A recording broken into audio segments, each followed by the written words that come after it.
In today's tech video, I'm going to give you 3 reasons why you should buy the Hisense U8H.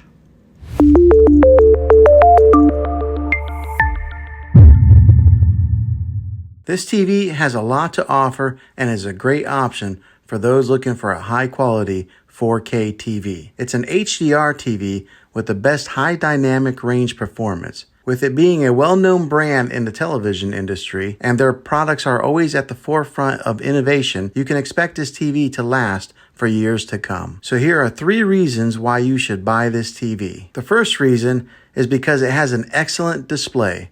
The 4K screen with HDR delivers excellent clarity and contrast, making it perfect for watching movies, TVs, or playing games. It has a great color accuracy, contrast, and brightness for its price point. The second reason is because it has a wide viewing angle. This means that you don't have to sit in front of the television to enjoy your favorite show. You can watch comfortably from any seat in your living room. When it comes to deciding which size of TV you should get, we recommend a 55 to 65 inch screen. Those are usually the best sizes for a typical living room. The third reason is because it has built-in smart features. You can watch Netflix, YouTube, and other streaming services on this TV without needing any additional equipment. With the way that subscription options are cutting the cord to cable, you want to get a TV that offers the most popular apps out there, and this TV does just that. One last thing that I want to mention before you decide, this TV has a great sound, but you might want to pair it up with a matching sound bar to maximize and boost the audio when you're watching your favorite movie and TV shows. Be sure to check out some of my other videos for a recommended sound bar. Well, hopefully this helped you in deciding if this TV is the best option for you. If it was, go ahead and throw a thumbs up on it. Go ahead and subscribe to my channel. I make tech videos all the time, and I'd love to have you back in the next one. Take care.